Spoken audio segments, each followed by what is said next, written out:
And then let's hit that live button. To make sure you guys can hear me loud and clear. Mic check, 1, 2. Man, looks, what's good, Playboy? Let me know you guys can hear me. Let me know the audio sounding good. Let's have a nice conversation right here, man. Push this back a little bit so I can see. Let me set myself up here, players. ¿Qué estás haciendo, Gilly? ¿Qué estás haciendo, güey? Vente para acá, cabrón. All right. What's up, Finnerlokes? Let me know you guys can hear me. Give me a couple thumbs up. Give me a couple fire. Let me know that we are being heard, because it seems like we've been heard around the nation, which is a great thing for us, man. Let me see. I guess nobody wants to tell me they can hear me, huh? So I'll just keep going. Nobody wants to tell me they can hear me. Gil, drop a link for the merch para la gente. You know what? I got some. I got a little thank you, Riverside. There you go, West Coast. Let people know you can hear you. I don't want to be talking for about 10 minutes, and all of a sudden nobody knows what the hell I'm talking about. So, as I found out today, and I was so pleasantly surprised, somebody, thank you, Terry, and your testicles. Somebody sent me a link to an article, and they told me, "Hey, man, congratulations, you made it on Rolling Stone magazine." And I just put a question mark, like, "What are you talking about?" And they said, "Yeah." And I thought what it was, I thought it was just somebody talking about the Tiger thing, which I was like, perfect. That's what I wanted. I want some kind of a light to be shed on these issues that we speak about on the platform. And then he's like, "No, man, go look at the link." And I said, "Oh, man." So this is what I've been talking and saying for years. Together, we will be heard. Together, they cannot ignore us, man. Tiger thinks Latinos are just lowrider driving spicy gordos in video. Imagine for a second a white guy doing this to an African American, or doing this song, says American Cholo. Who's that guy, man? That crazy guy that's been saying, "Hey guys, let's speak up for ourselves. Hey guys, let's stand up for what's right. Hey guys, we need to come together as brown men and women." That crazy guy? It might be. I'm not too sure. Take it from OG YouTuber American Cholo, called Tiger for reducing Mexican people to being fat and greasy. And that's what it is, man. It's us coming together. Rolling Stone magazine is the biggest platform for the music industry, period. There is no ifs, ands, or buts about it. And the noise that we have made has gone all the way over there, which means it's going on a national level, which means Tiger will be talking about this in the next week or so. You watch, all right? And I hope that his team will realize how offensive that video is, and that he will actually have enough character to bring it down, take it out, maybe reshoot it with one of the homies. I'm not sure, but hopefully he does, give an apology and say the truth. You know what? I was tone deaf. I can see now how this is seen as offensive. I apologize. I am good with that. I am not here to try to cancel anybody as far as what they do for a living. I'm not here to just sit there and point the finger at this person and screw. No, man, I'm here to have a conversation. I've always said that, right? When I was young and foolish, I would use these, or I would use this trigger finger to resolve my issues, because I didn't know any better. And that got me nothing but a world of hurt. As I've gotten older and wiser, I use this, and I use this, my voice. Our voices are our weapon, people. It is the most powerful weapon. Your fingertips, when you're on social media, that's another weapon we have. But we don't want to use that weapon and lash out at people, call them disrespectful names, call them derogatory names. No, because what? That reflects on us. What we need to do, we need to approach this in a professional manner and have these conversations. Because when you're disrespecting people and you're screaming back and forth, guess what? That closes the door for that conversation. And what we're doing here is we're having that conversation. And with that, I want to thank all you guys who have been day ones, all you guys who just came on the channel, all the people who said, "Man, Gil, I hated your guts, but you know what, man? I got to ride with you, homie." And that's all I ask. We're not always going to get along. That's just not how it works. People will say, "Well, how can you sit here and talk about this when you don't unify with this guy? Families don't get along. There's siblings that don't talk to each other for years, but some happens to their mom or dad. They're all there at the hospital. They're all there coming together, right? That's what we do as a family. I'm not sitting saying we're gonna hold hands and sing kumbaya, because that's just not how the world works. America, how divided is America? But when somebody attacks us as Americans, we all come together. 9/11, everybody came together, regardless of what race, regardless of what religion you are. There's always a few naysayers. That's what they're going to say. But if you're really down with the cause, you're really down for the brown, support your people, man. Especially when they're out there pushing the line to get more recognition on our issues, man. That's exactly what we're trying to do here. And now we're going to have a conversation. We got my brother from another mother here, Big Brother Jake. How are you, my man? Oh, what's good, Gil? You know, um, Big Brother Jake follows me on Instagram. He hit me up about a week ago, like Bobby Schmurda, right? He hit me about a week ago, and asked if he can, have a conversation with me either on or off air, just to talk about the topics that we're talking about. And I said, absolutely, man. I didn't know when. I try to respond to as many Instagram people as I do, and I think I responded pretty quickly to you, Jake. And here you are, and let's get the conversation going, man. Let me get first how you heard about it and what you think about the situation. Well, I heard about it. I saw the video off the top, and I was like, man. Now, mind you, my kids are half Latina. Okay, all three of my daughters. I was married to a Salvadorian woman, and immersed in the culture since day one. I grew up in San Bernardino, California, so I grew up with essays, brothers, everything. And I saw the video, and I was appalled by it, to be honest, because if it was a white dude doing that with black folks, we'd be pissed off, man. So I saw it, but then I was like, maybe I'm tripping. And then I came across, because I follow you, and I seen like Mega Man and Tony A and everybody talking about it, and they've all been on my show. Any means everybody. They've all been on the Big Brother Jake podcast. And I saw the outrage, and I was commenting on it with other people that were commenting on it. And I'm saying, look, as a black man, I don't co-sign this. I don't think it's cool at all. And I'm riding with y'all. Like, I don't even care if black folks is mad at me for that. It's just wrong. It's stereotypes, and it's inexcusable. And if the shoe was on the other foot, everybody be pissed off about it in my community. And I agree with you 100% on that, right? But there is a I don't know if it's a small fraction of the African American community that will say stuff like, "Well, you guys say the N-word, so when you guys stop saying the N-word, we'll stop. We'll I guess we'll recognize that you're being disrespected." And to me, I'm not sure how you feel about Mexicans, essays. When I say Mexicans, I mean Cali-Max, Central American, Latinos, Indigenous, Mexican American, Chicanos, right? The brown community, let's say, right? Yeah.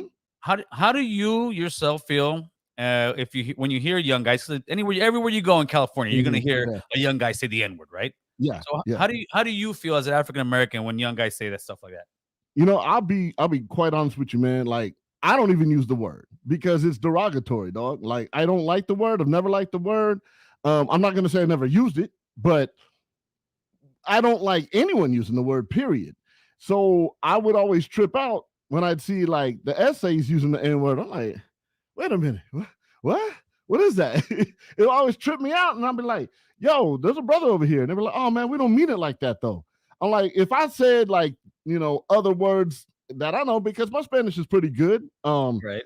If I use certain derogatory terms in Spanish about y'all, would y'all like that? They'd be like, oh, hell no. I'm like, exactly. So, just because you hear it on a song, Ice Cube, NWA, and all these cats, I grew up with, I'm 46, using the word, everyone at their concert going to say it, it doesn't make it right. Two wrongs don't make it right. So as my community, just because, an essay will say the N-word, it doesn't give Tiger a cosign to be disrespectful to the Latino, to the Latino culture, man. I ain't down with it at all, man, at all. Yeah, maybe we should have done a podcast earlier. We're about the same age, but then again, I don't agree with everything. But listen, I agree with you with that.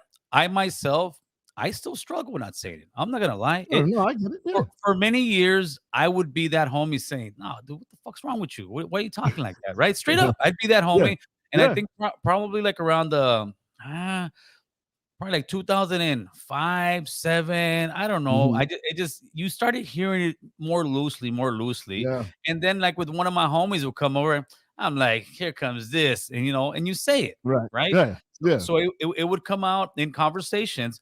But the thing is this, like I was having a conversation with two of my homies this weekend, right? One Mm-hmm. is about 45, the other is around 54, right? Okay. So these are Mm-hmm.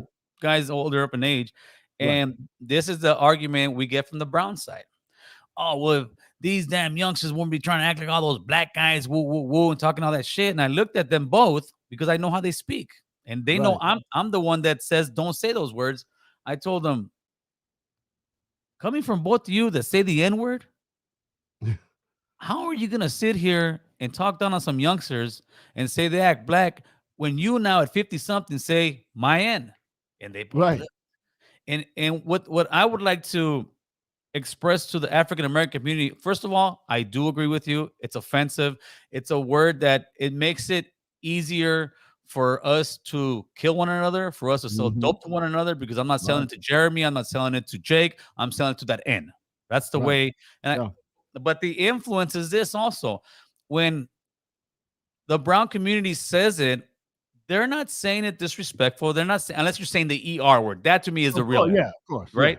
So Of to me, course. it's like they're emulating who they've been looking up to for the last Mm-hmm. 20, 30 years. You Right. know, when I was in school, you know, you would see kids, you know, throw up the hoop and they'll be like, you know, I was Magic Johnson. Then you get a little bit older, then they start talking, Right. I'm a Kobe Bryant, you know, then they'll Yeah. do the sky hook, I'm Kareem Abdul-Jabbar. So Right. nowadays you have kids growing up and they're saying, they're trying to mix, I'm LeBron James, or they're seeing their favorite rapper Right. YG, and they're just emulating exactly what the industry has pushed on them, right? And Right. it's Right.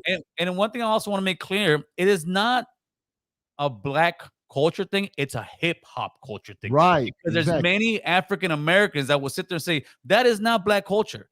The hood, that, no. Saying the N-word, rap music, that's hip hop, that's urban, Graffiti, breakdancing, all which that. is a Yeah. fancy word for the hood. They could call Right. it urban. It's just a fancy Urban. word. Yeah. Yeah, it's a fancy word for the hood. It's a Yeah. fancy word for ghetto.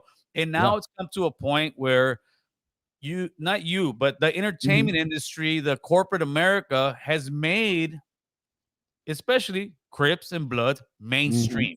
And what the Yes. Crips and Blood say? They say the N-word to one another. And what does Yep. that sound? That sounds cool than a mother. Because you're sitting here with your boy saying, man, I just heard YG say my N, or I saw Ice Cube, my N, my N. You know, you're listening to these Mm-hmm. songs. So it's just been pushed so much on our community that that's how they're acting. And You, and I don't I yeah. don't think it's going away anytime soon, Jake. No, it won't. And I'm gonna tell you what, you hit on something I was about to bring up. You know, as much as we're mad at Tiger for what he did, and I'm mad as a black man because I don't think it's cool. All right. We also need to look at who's greenlighting these programs and greenlighting these projects. Yes. It's white America. It's Yes. and it's profitable. Now, a lot of white people that have, like Cinco de Mayo, for example, they anglicize the hell out of it. It's a big fun culture, but the next day they ain't celebrating, Right. It's same with this industry, man. I've been around this industry for 22 years, bro. And everywhere I go, it's not ran by people that know the art. It's not ran by people that look like you or me. It's ran by old white men that are usually attorneys or accountants, and they think it'll sell because their kids like to listen to that music and they hear them say the word. And so the thing is, we're not seeing the big picture as black and brown people. We need to focus on who's dividing us because we live together. We all live in the same hoods for the most part, especially in Southern California. Yes. Yes. But we're not focused on who's dividing us. And that anger, first of all, within our own ranks, black folks with black folks, brown folks with brown folks, we need to unite as one, then come together, black and brown, then come together and go after the people that are running the industry, which is the white man. And I will say that to my dying day. They are the ones that greenlight all of these projects. And it divides us. And they like that. And division and hate and violence makes money for those people. Yes. Yet, we're so numb to it because we grew up in the hood and we see people getting killed and we hear in this, whatever MF or that all damn day. So we become numb to it. They want their consumers to become numb to it. They make the money and black and brown are fighting each other. And That that's is how that some works. great points, man. And it's almost, and it's not even almost like let's say you got somebody on the label, somebody gets Yeah. shot, the guys in the corporate are looking like, oh, somebody got shot, our numbers going up. Yes, exactly. So That's they profit off our pain, bro. yeah, yeah. They profit off our pain. And I love the point that you said, we all gotta come together in our own communities, right? Hmm.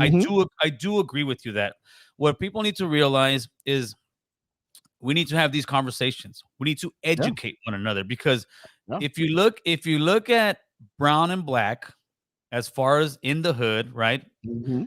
We all come from poor backgrounds. We all come from many fatherless homes. We all Hmm. come from lack education, and we all come from a place where we lack communication. Yes. We come from a place where if somebody messes with us, I'm gonna go try to beat them up, or I'm gonna try to Hmm. shoot them and kill them. And Yeah. then it just makes a big cycle of them going back and forth and doing the same thing. And then we Hmm. become older, and then we're like, dude, we lost all these years for nothing. Right. So, Right. so I think the great thing that came out, and the one, and it is a great thing. The great thing that came out of this whole Tiger situation is we are finally really having this conversation, Jake. Yes. Yes. And it's needed. Um, and let's be honest, man. You made points talking about most of our communities grew up fatherless. There's no men. There's no men out here to lead these young men. So Sir. we're lost. And most of the time, their moms, our moms, my mom, she was working 2 and 3 jobs, bro. She was never home. So I had to look up to the big homies and try to learn from them, and they were like, don't do this. So there's no guidance in the home. We're trying to be raised by a woman to teach us how to be a man, and then there's no communication. And the only communication we may have are from the big homies that are in the pen locked up. And as in the pen, it's very separated. Yes. Like my step grandfather grew up. Growing up, I thought I was part Mexican because my step grandfather was there since day one. He's Latino. He Okay. served in San Quentin and everything. He used to tell me, "Hey, look, you and I couldn't be seen talking to each other where I was at." You Yes. know, and that trickles down. So it's like, oh, my uncle or the big homie was in locked up. So I ain't supposed to talk to the brown dude, or I ain't supposed to talk to the black dude. It trickles down, man, and it affects our community. So dialogue like this with you, myself, and everybody else, that helps, man. We have to learn about each other though first, because Yes. I know in my community we are very divided. I can tell you just from experience, like I work for the Dodgers, I work for the Clippers, the Kings, I work for a lot of people, and when I tell them something, oh, you showing off, you showing off. It's like, nah, let me help you. I want to bring you in, and we can do this, But we don't have that because there's so much jealousy and hate, and again, it's from the division that's caused by the people that have the power. We are powerful if we all come together as one, but we Yes. got to start within our own communities, man, or it's never going to work. It's never going to work. Yeah, absolutely. And I think this whole situation is a great show of what power we have. Like Yeah. I got to tell people, we don't have to go protest in the streets. We got Nope. social media, man. We Yes. tag these people, we start hitting them, and they start seeing right now. They're like, "Hey, dude, this could affect our pocketbook." So I guarantee you, Tigers, whoever his label is right now, they're talking about this. Oh, yeah. Now that they hit Rolling Stone, he's talking about it. Right? So they're Yeah. they're they're talking about it. I know for a fact Tiger is going to come on and talk about it within a week, right? Mm-hmm. And Mm-hmm. what I hope to get out of that, like I said, I hope to get a honest apology to be like, man, you know what? I was tone deaf. I didn't Yeah. know. I was just goofing off. I'm not one of those guys. F that. Yeah, I was pissed off when I did my podcast, but that's just when you're hot and heated, right? And you do that. Yeah, when you behind the mic, bro, I get it, Yeah, man. but when you really sit here and take back and look at it, have him acknowledge that he's heard us. Have Yeah. him acknowledge that he understands that the video was tone deaf, and have Yes. him take that video down straight up. Imagine what a sign that would show for everybody that is against that video. And I know a lot of brothers too that came out, Hoodie from the Hood and some other YouTubers that came out, Mm-hmm. and they got a lot of pushback from the African American community. Oh, Oh yeah. man, you're taking their side. No, I think No. Hoodie said wrong is wrong regardless of color. Yes. Straight Yes. up. And that's the way we Absolutely. got to go into this thing, right? Yeah, no, absolutely, man. Like when I see something that's wrong, I don't say, well, it's a black guy that did it, so it's not as bad. I don't see it like that. Wrong is wrong, man. And let's be honest. Tiger grew up in the Valley, but he claims Compton or whatever. But nonetheless, in Southern California, I'm a native, born and raised here. the Latin culture is deep because we're sitting on Mexico right now. Okay. Right. And we have to realize that a lot of what's been influenced in Southern California is the Latin culture, Mexicans, Chicanos. Okay. Right. And that's not respected enough. I'll say that as a black man, and I know I'll catch flack for that. But we have to understand the history of where we're at to understand the future and where we want to go and our present. Okay. And what I see is a lot of people don't do their homework. They don't do the history. I can say this on both sides. Like, I tell my black friends that disrespect Chicanos, hey man, the essays, this and that. But okay, you go into Mexican food restaurants, you riding in lowriders, which the lowrider culture was definitely Chicano inspired.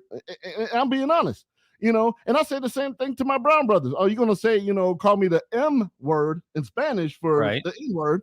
But wear a Kobe Bryant jersey and bump oldies sang by black dudes. That's the thing I never understood. Like, how you gonna hate me, but you bump my people's music and wear my people's jerseys, man? I've got a better one for you. Okay, I got a better one for you. Yeah, I want to hear this.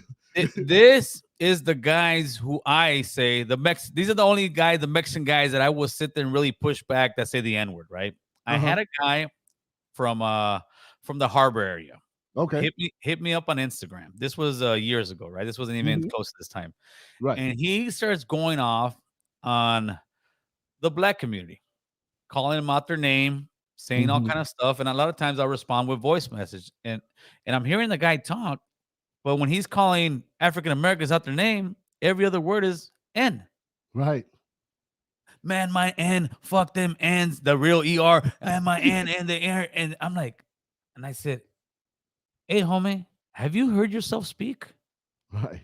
You sound just like a guy out of the hood in Compton and Watts. And if I didn't know you were an essay, I would have thought you were a black gangster, homie. Right. But you're sitting here disrespecting the shit out of these people when you're emulating every bit of their conversation. Right. That's the shit that gets me. And I'll tell you straight up, as a brown man, I'm like, that makes no fucking sense to me.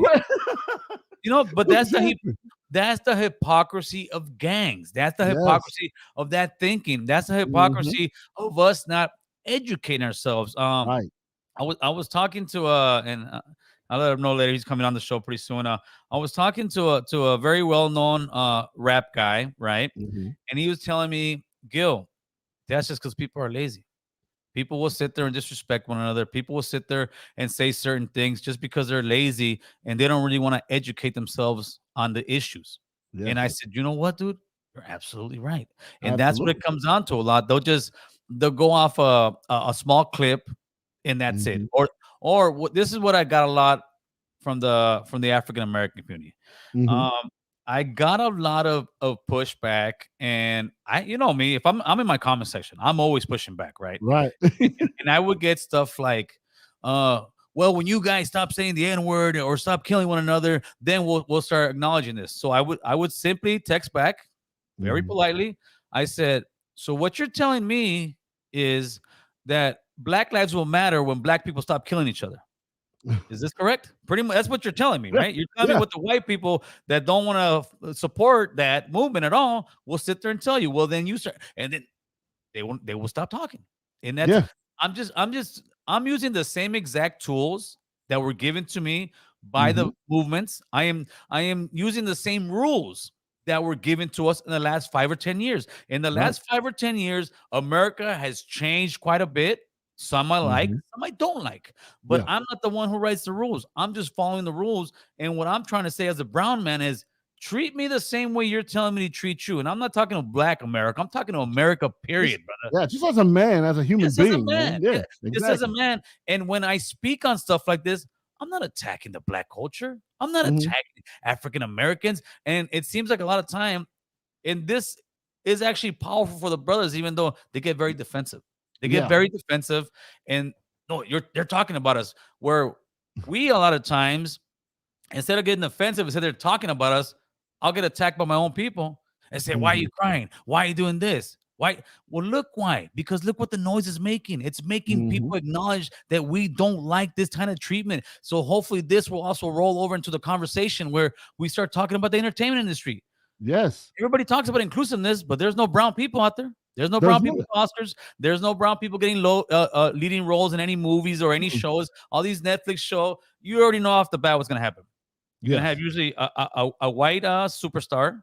Then you're gonna Mhm. have a brother or a sister who's your sidekick, and Right. then you're gonna have maybe one Asian, one gay, and then you have again another brother that's down there. And I'm looking at the cast. I'm like, so there's no brown people in here. But Yeah. people will say, don't say anything. No, if we don't say anything, the system is not gonna change. Exactly right. And the voice needs to be heard. And like the power within the brown community is so strong, yet people don't realize it because they don't communicate it. Some people don't want to believe it, and there's a lot of laziness too. And I'll say that to black people too, man. Like even when I commented on some of the stuff that you were posting, I Right. had I had essays talking about, no, man, there ain't no black brown unity, it's just brown unity. Okay, fine, but unify. Whatever it takes, unify. It doesn't matter. But that's the thing. It's like people are just they're so butthurt. And I know a lot of I speak on my community, we get defensive because hey, I know we not doing the right things, man. We're killing each other. It's like you'll kill a brother down the street because of his hood, where he lives, or his color that he's wearing on his hat.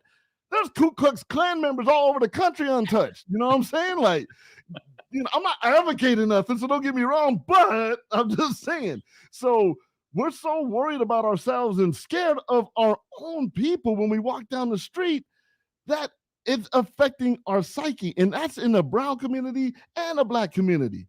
It's laziness, like you said, man. I take the time to learn because I'm one of these people. I've been around the world. I was in the military. I've worked in entertainment. And what I see is America is a beautiful place to live, man. Compared to all the countries I've been to, we got it good here. But the Yes, sir. thing is, we don't do the research to see how good we got it. So if you get one essay or one brother that made it out, you got a very successful podcast. But I'm sure you're getting hate from your own community because you made it. You know Of what I'm saying? course. I get it all the time. It's like, oh man, you don't do nothing for our community. I am doing something for the community. I'm an example. I mean, my biggest audience though is Latinas, 35 to 54. I don't even know how. I'm not complaining because I love Latin women, but Don't make me find out you got a fans only, Jake. hey, well, people might know that. No, but but that's the thing, man. People don't want to learn. People are just happy being dumb. It's just like I don't accept that. I won't accept that. I like to learn about people. You like to learn about people, but we gotta Yes. communicate amongst each other, man. And Yes. we're just this close, but then something like this will come out, and it's like, oh man, that black dude, he don't understand the culture.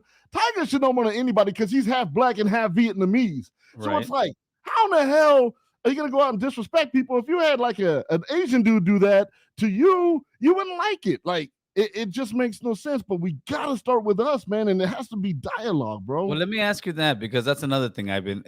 Yeah. I get a lot of deflect. Okay. From I got. Well, no. I guess with the comments from the African American community, it may be a flip of a coin. Some people are Yeah. like, you know what? I'm a black man, and this is disrespectful. If that was an African American man, I would be upset, right? Hell yeah. And some of the others will sit there and say, the stuff about we're killing each other. But then the third ones will say, well, he's not black. They'll say Tiger's Vietnamese. And I'm like, wait a minute. You guys never said Barack Obama's not black. Barack Obama is for white sure. black. And you say We all claim this black side. so you can't pick and choose You're a because brother, man. you're winning. Okay, if Tiger was maybe in the country genre, then I'll be like, you know what, this guy is this and that. But in the genre he's at, come on, it's a hip hop culture. Hip hop culture is mostly influenced by African Americans. 98% of the greatest rappers are African Americans. Yes, exactly. And that's the thing that people don't see. It's offensive, and he shouldn't get a pass, but just because he's half doesn't mean he should be let off the hook or get a pass. It's just, it makes no sense, bro. But again, I will say this till my dying day. It's the people that greenlight this stuff because they know what they're doing. They're being divisive. They know what they're doing. But instead of us just speaking up on it, and you've done a great job with that, and I'll say that not just because you're here. I would say it and never talk to you in person or on this platform or anything. You brought attention to it, because I thought about it and I was like, yeah, that's I don't know if you can curse, but that's effed up. It's like you can cuss. Okay, be like, that's fucked up what he did, man. Like, because I grew up like my homeboy Mario, my homeboy Camilo, they're essays. But we never saw that growing up in Dade Street in San Bernardino, and I think about those cats, and they hit me up like, yo, you see this video? Like, man, we've been down with brothers, man, but are you cool with that? I'm like, hell no, I ain't cool with that, man. I ain't cool with that. And that's the thing. We can dish it, but we can't take it as a black community. I'll say it, and I know my cats for it, but we're super defensive. And I know people can go, oh, you just writing for the essays because you like Latin women, or you got half Salvadoran kids or whatever. I don't care. Say what you got to say. You mad? Here's a cape. Be super mad. I don't give a damn. Okay. I'm just speaking truth, man. And if I have to catch hell from my own community, I don't care, because I hold myself accountable, and I don't like what's going on within my own community, and I damn sure don't like the fact that people are cool with this at all. Yeah, to me is this. Don't say, and that's actually how it kind of popped off with Duno, which at the end it was a great thing again, because we're having the conversation, right? Right. With Duno, it's like he kind of was showing what the rest of the country always does to us. And not even speaking of him being a young brown guy, or him being a black guy, or him being just in general. This is what America does to brown issues. Yes. They'll sweep it under the rug, and they'll say, well, what about this? Well, no, let's stay on topic. If you want to have that other conversation, I'm all for it. If you want to have a round table and talk about the N-word, I'm all for it. If you want to have a conversation on us hating one another, I am all for it. But right now, what's on the agenda is this offensive, yes or no? And people should be like, yes, it's offensive. Okay, then should we push to get it out of here? Yes, we should push to get the hell out of here. And that's what I'm trying to keep people on topic. But it's the defense mechanism that people feel a certain way. Well, it helps their agenda too if they go off topic. It justifies their way of thinking. And that's that hood mentality that has never helped anybody. I mean, a hood education is cool because a hustler from a mile away, you know where to stay away from, this, that, and the other. But if you adapt the mentality, and that's what I had to walk away from as a youngster, because I saw what was going on around me. I ended up joining the military. I got my degree. I did all this stuff. I've been in radio and entertainment for 22 years, man. And I made it out. But a lot of people will say, oh, well, you're not full black. I get it all the time, too. And some people even mistake me for Latino all the time. You hear me speak Spanish, be like, nah, man, he nah. but that's the thing, man. Let me give a shout out quick. I'm gonna piggyback off here what you just said there. Stilo 13, $20 super chat and a member, man. That's a big plus. Damn, again, deep conversation, dope content. Jefe, keep it going. Hey, man, I appreciate that super chat, man. We'll keep it going. So to piggyback off what you said, you said they will say, oh, you're not full black, you're not this. Yeah. Well, the hate I will get from my own community, and a lot of people that haven't followed me, I'm not Mexican. I'm Chicano. They could say I'm not. I grew up Chicano. Right. I don't know who the fuck's gonna tell me I'm not, homie. I've been in my hair since '81. When I was gang banging, I don't know if things have changed. When I was at gang banging, they'll say, "Where were you from?" They won't ask you, "Hey, where were you born?" Now they ask me where I'm from. They want to know what hood I'm from in case they want to kill me. That's just how it was, right? But unfortunately, even in my community, oh, you're not Mexican, or you're not this, you're not raza. I'm like, are you fucking dumb? We're sitting here pushing an issue for brown people to move ahead, to get respected. And what you got is because you got so much hate in your veins that you want to sit here and try to belittle somebody. You want to sit here and knock somebody down. And that's the portion in our community that's the same as you were saying with you guys, with the jealousy, with the envy. And I think that's always going to be there, right? But I think what we got to do is we got to climb up the mountain, just kind of push them suckers out the way, right? If you guys want to sit here and argue amongst yourself about whose hood is more gangster, I'm going up, homeboy. If you want to sit here and argue about what's Chicano, what's Mexican, I'm going up, homie. If you want to sit here and say, oh, the SA stole the rap culture from us. Oh, the black stole the lowrider from us. Oh, these vatos stole. If you guys want to do that competition, we're moving up, homie. Yeah. When we get up to the top, to the mountaintop, we're gonna talk about, damn, we got similarities, homie. In LA, Southern California, it would not be LA, like Tupac said, not without Mexicans. It wouldn't be LA without brown and black, homeboy. Exactly. Because that is the culture that we have molded together. It's the same thing. Okay. And people, the African Americans, I would say, well, we stole the rap culture. Listen, man. The lowriders you're seeing, you can't argue where they came from. Okay, No. let's say if we pulled all the stuff out and put the music video, I'm sure the music will still be good, but the visuals will not work because all those tattoos that everybody's all into, those were the homies as well, man. Right. Gang banging, that would be like, all right, well, you guys can't gang bang anymore because we started gang banging in LA. The SA's been doing this since the 20s. All right. If you want to go, I mean, it's a bunch of tit for tat, and there shouldn't be a tit for tat. We are in a community now that the guys who are more educated, the ones who have stepped up that level and are leaving that low level shit, we're realizing like, nah, man, together we can make some real money. Together we can make some real progress. Together we can be heard, because like you were saying, they want us to fight. They want us to fight. They don't want us to realize, because once we get together, we're gonna start realizing, and that's what I'm trying to do with this platform. All right, guys, look at this issue, and then the brown people be like, oh shit, American Cholo's talking about this. Let's go see it. If he's talking about it, there's something going on. And then if we got brothers like you that are backing us up too, hey, dude, look what they're talking about over there. Are we down with it? Yeah, we're down with it. Let's go. And vice versa. And we can actually, dude, we can make some movement. And I've always said it will start here in California. And some people will get upset. We're trendsetters. I mean, that ain't no knock. We are. It's true. That's no knock on no state. That's no knock on no county. We're trendsetters, but we're not competing to say, I got the flyest car or the flyest house. I'm competing to say, we've got the most movement over here. We got the most politicians over here. We got more stuff going towards our way for our children to have a better future. Because if we let the same politicians do what they're doing, it's gonna be the same shit, man. Yeah, it's never gonna change, man. And it starts with people like you and me. You know, like, you're not trying to be the best Chicano podcaster. You're trying to be the best motherfucking podcaster. You know what I'm saying? Now you're talking, my man. You know what I'm saying? I'm not trying to be the best black podcaster. I want to be the best fucking podcaster. Like, that's the mentality.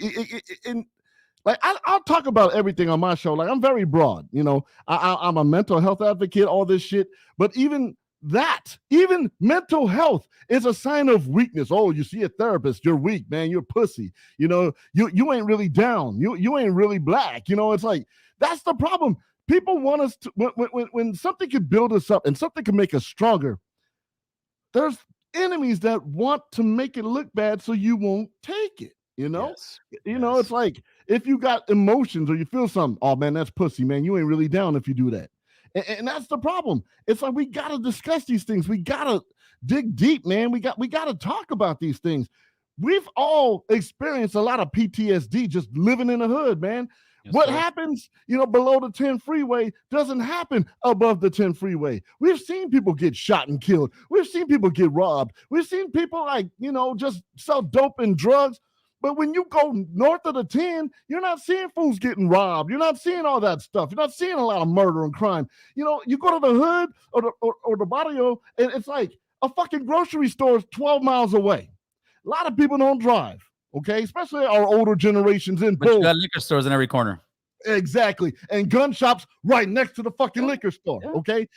And that's not by accident, okay? No, that shit was when all the redlining started happening in Los Angeles. That's when you started seeing all the white flight happen, leaving Compton, because Compton used to be like a beautiful fucking suburb. And then, you know, when all the black folks and brown folks moved white in, flight came. White flight happened, red line started happening, and then, oh, we want to buy up the property cheap because they moved in. Let's put liquor stores in where they'll destroy themselves. Let's put gun stores there. They'll kill each other, and they'll be drunk while they do it. And then we'll throw them in jail, some of them private jails and prisons, where they can make money or you know, make minorities the labor for cheap or pennies on a dollar.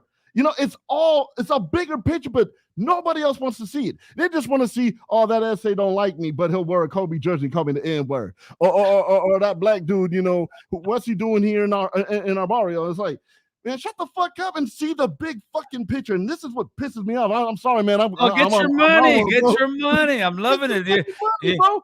Like for example, and I'm not trying to brag on myself, but I was the first African-American radio producer, engineer, and audio mixer for the Los Angeles Dodgers broadcast. Nice. The first one. Now there's been two ever since. but I kicked that door down. And I caught a lot of shit, and they tried to lowball me, but I went through and I was like, fuck that. I'm going to be paid just like everybody else. I'm going to be treated like everybody else. And this is in 2003, bro. So we need to wake up, man. We need to see that the bigger fucking picture. With us together, man, we got so much fucking power, bro. But nobody wants to see that. And half the people are like, nah, I don't believe it, man. That's bullshit. That's bullshit. You know, fuck that, man. Ignorance. Yeah, it's ignorance. Read a book. Talk to the OGs. You know, and hear some voices. Learn from everybody. I'll tell you a quick story, bro. Like, I used to do a lot of meetings with white folks, you know, like hire white folks. And I used to work in sales and radio. One thing I did was go golfing with them, and I learned a lot. And then they're using the slang from Caddyshack, and I'm like, I need to watch that movie. So I picked up on Caddyshack. I watched it, played their game, bro. I came back and played 18 rounds like a week later, shooting off all those little sayings from Caddyshack. They're like, oh, that's great. That Jake, he's a good one. Good what? You know, but that's what I'm saying, bro. I'm telling you, Gil, like, just let me get at some of these super chats real quick, Jake. Latino Slant 199 super chat. Gil and Rolling Stone. Wow, keep it. Yeah, hey, dude, we made Rolling Stone magazine. That's pretty big, actually. That's fucking huge, man. That's better than making Pornhub. I'll tell you that much, right? that would have been all bad. The leaked video. Oh boy, we don't want that. West Coast Graffiti, hey, thank you for that $10 super chat and the membership. American Cholo is the pioneer of this movement and is the voice for our gente. Let's get it. Thank you, West Coast. So, what you were saying, it's education, man. Malcolm X was, and a lot of people don't know. Malcolm X to me is one of my heroes, man. He's one of the guys that I listen to all the time. I could be driving on the freeway, brother, and I'm like, you know what, dude? I need some motivation. You know, I need some motivation. I need to hear the Ballad of the Bullet or something. I'll put it on there and I'll let him rip, and I'll get my chills, and I'll be like, damn it, that's what I'm talking about. Yes, he was in a different time, so you just got to relate certain words that he says, right? And he was saying, you know, in your community, and he was speaking to the black people then, but now I'm speaking to brown and black. It's going to be brown and black because the whites are going to move out, right? And then we pretty much are the ones destroying our community. We're the ones selling dope in our community. We're the ones not spending the money in our community. We're too busy wanting to buy Jordans. We're too busy wanting to buy Gucci, but we don't even got an apartment yet. We're still living on our mama's house. These are all things that we need to bring to the table and have that conversation, because they're not having it. The guys in the hood aren't listening to it. And I get it. They don't want to hear all the time, but that's game, homie.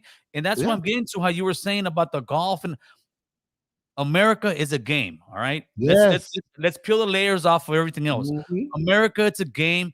It's a hustle. I'm trying to open up people's eyes on how the political hustle works. How the speaking hustle work, on how the movement, how you can get a message out there. That's why I keep saying, together we'll make some noise. Together we'll make some noise. Let's keep going. Let's keep going. And this is proof that we can make some noise where they can all hear us. And now if we just take that same strategy and start using it politically, and then also use that same strategy to start teaching youngsters, hey, homie, this is how you could live like a dope dealer, homie. You can get a job. You can get an education. The cops ain't going to knock on your house. These young men and women, unfortunately, believe that the only way they're going to succeed is by selling dope or by being in the hood. And that's an absolute lie that we unfortunately pushed. I used to push that because I wasn't educated, right? And it was different. And it was a different time. Now we are coming together and saying, nah, homie, we were wrong. That ain't the way to do it. The way to do it is to get an education, learn a trade, make that money, start a business, buy some property in your hood. Because what's going on now is all the hoods are being taken over back by white people. They're like, we ain't scared of you guys no more. We'll call the cops. Look at East LA, man. It's gentrified as hell, man. And speaking on your point, it's a game. It's a game that was not designed for us to even be a part of. So when we get the knowledge, get the education, you know, stop being lazy. They pull the carpet from us and move the goalposts. Because it used to be get a trade, be smart, get a trade, and get, you know, experience. Then you get a trade. Oh, no. You need a college degree. So then brown and black folks getting college degrees. You need a master's. Then you get a master's and you start getting successful. And then it's back to the cycle of, you know what? We don't actually need an education. And it wasn't even until Ronald Reagan took over that we had these crazy ass loans. And why do we have the high ass loans? Because they know brown and black folks that went to college from the hood are going to have a harder time paying it back, and they're going to make money off the interest. But nobody wants to talk about that. Nobody wants to talk about that. Okay, we were not invited to play this game. It was not designed for us. And once we started taking our piece and expanding it and saying, look, we're not scared of you no more. We're creating our own. They moved the goalposts. So you got to be ready to move, but you can't move all the time solo. Sometimes you got to just lean on your brothers and your sisters, man, and be like, look, they're doing this to us.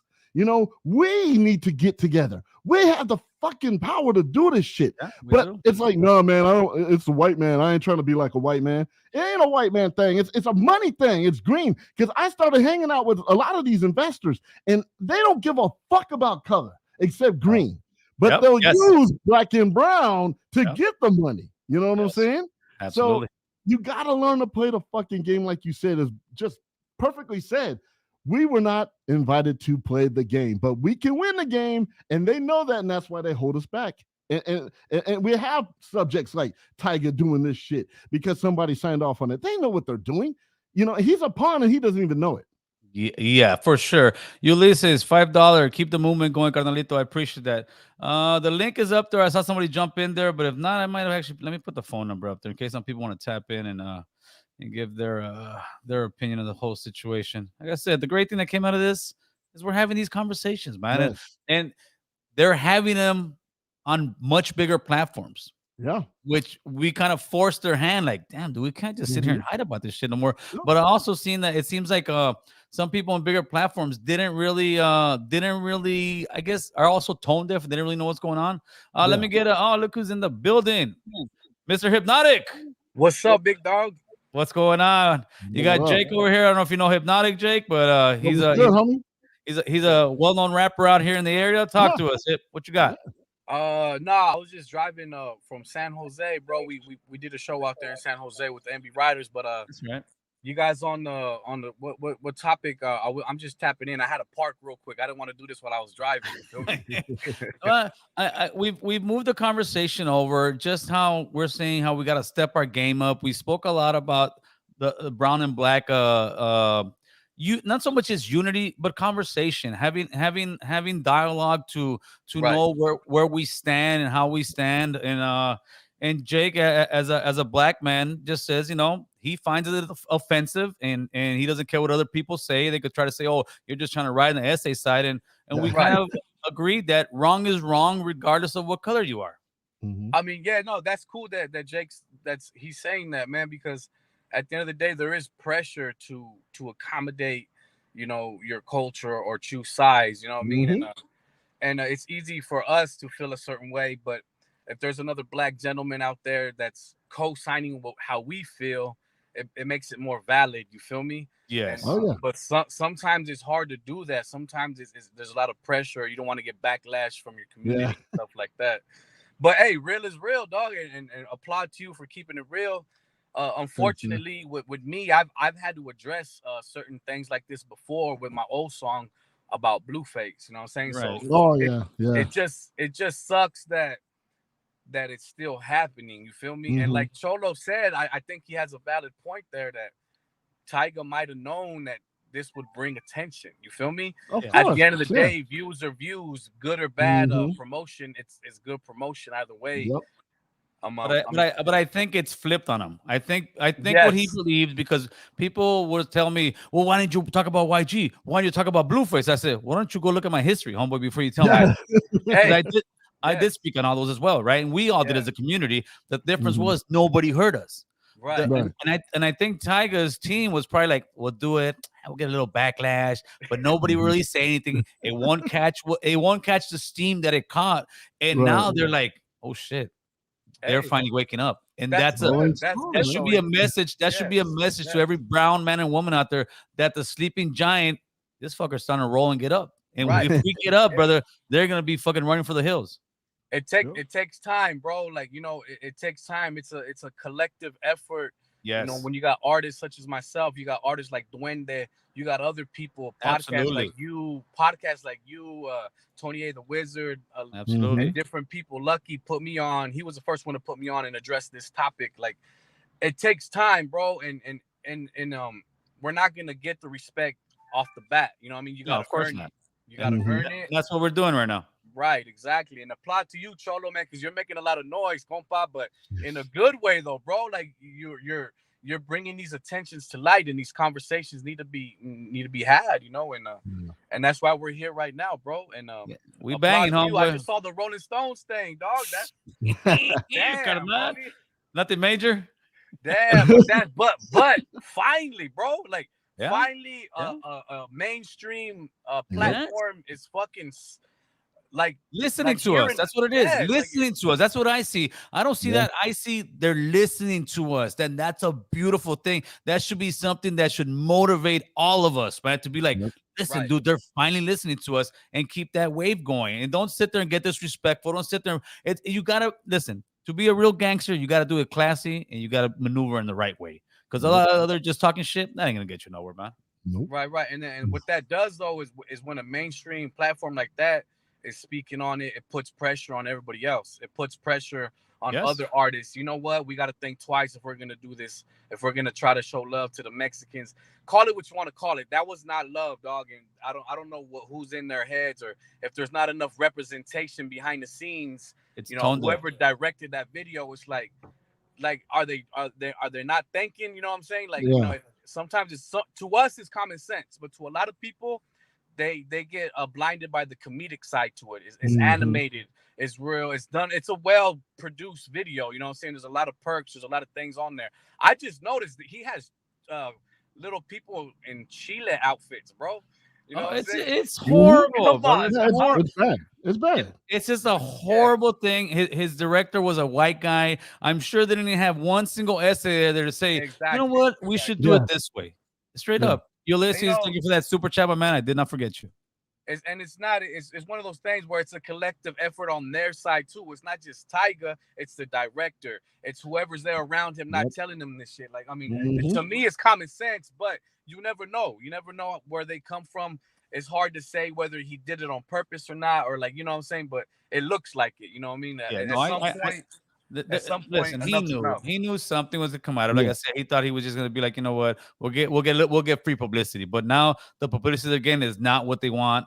It's hit the airwaves of the mainstream, and those guys are now at least having the conversation to say, hey, we need to start rethinking the way we shoot these videos about Mexican Americans. They have to be having that conversation. If Rolling Stones hit it, big wigs are listening. They're like, look what's going on with Tyga.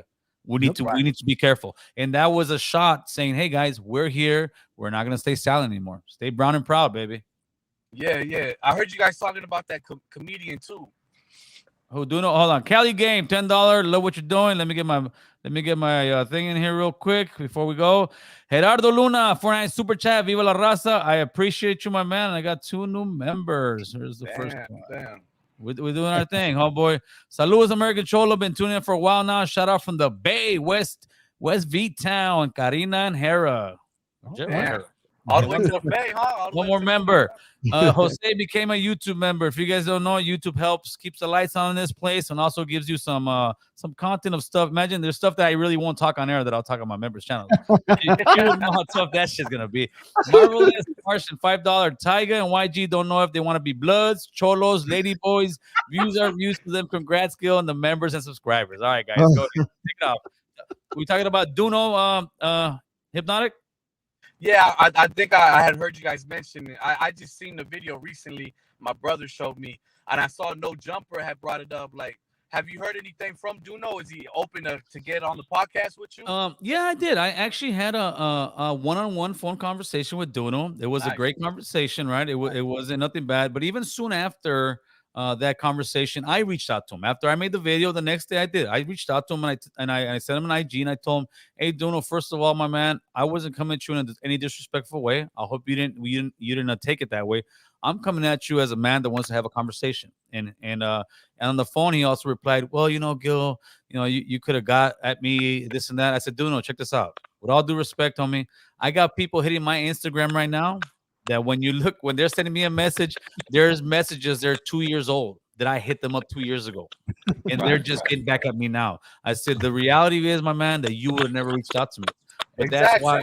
that's why I have been building this platform, right? So that we can get a high enough level and professional enough where I can say, hey, man, I'm calling this out. And enough people looked and like, damn, that guy's right. Yeah. And I think that's what happened with Duno. And it was a great lesson for him, I believe. And it was at the end, like I told Duno, I know you're feeling the heat, brother.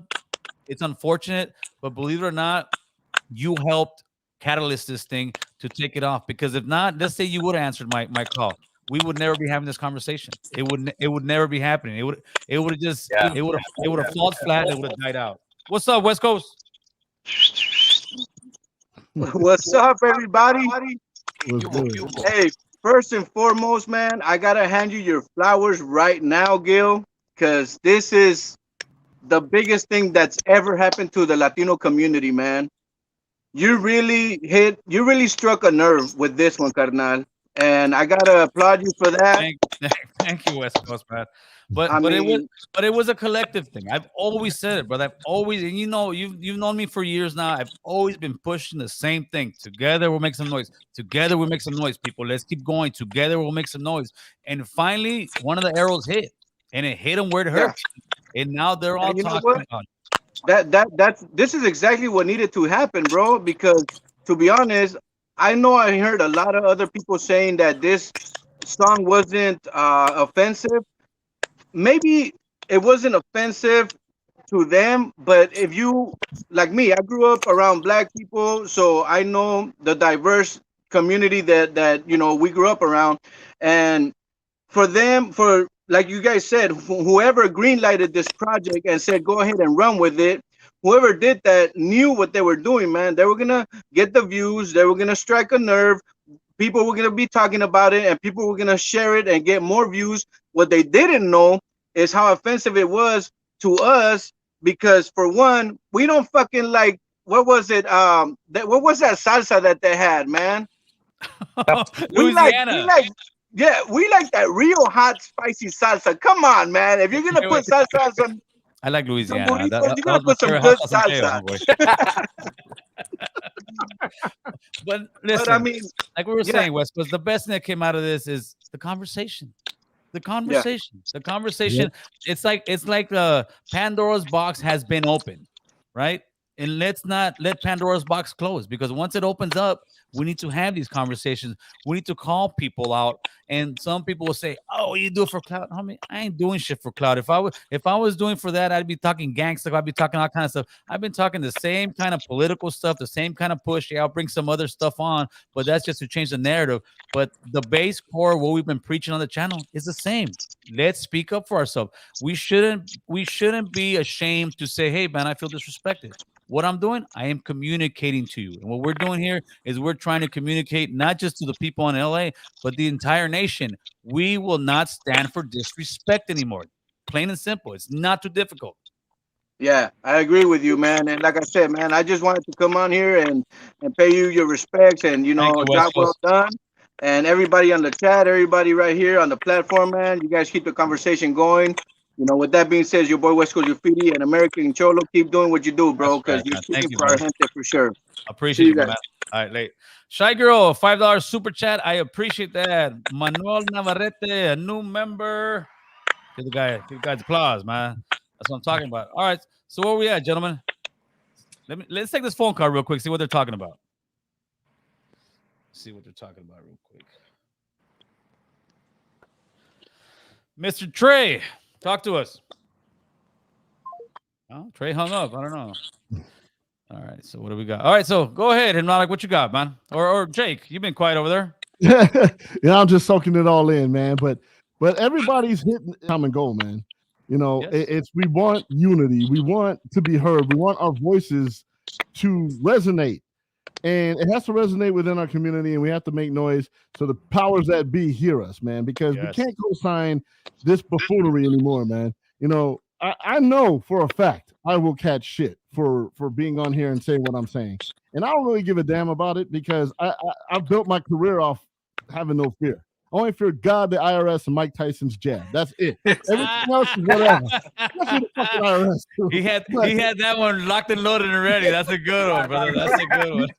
But in order to make noise, you gotta be fearless too, man. And I think a lot of people are worried about the backlash. A lot of people are like, oh man, well, as a black man, I don't want to speak up and look like I'm super serving the essays. And I know the essays are saying the same thing about the brothers, but we got to get that mentality out, man. We got to stop being afraid.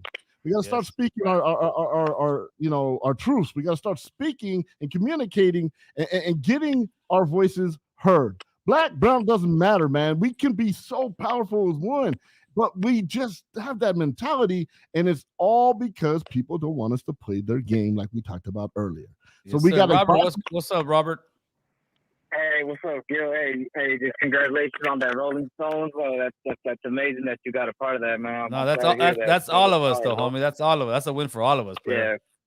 Yeah, for sure. So talk to us, Rob. And one thing I also want to make clear, like, yeah, Tiger, okay, he may be black, he may be Vietnamese, but what he really is industry, bro. Yes.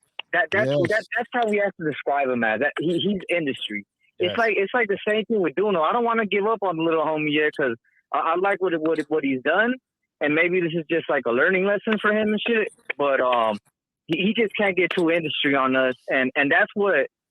We need to support our own that aren't going to be sellouts, that aren't going to be dressing in wigs and doing all that extra stuff to please whoever the fucking masters are. You know what I'm saying? Right. Or whatever you want to call them, the puppet masters or whatever you want to call them. I don't, But yeah, I mean, aside from that, I mean, this Tiger's signed to Columbia Records, man. If you guys really want to make more noise, go fucking Columbia Records Instagram. Let them know how you really feel.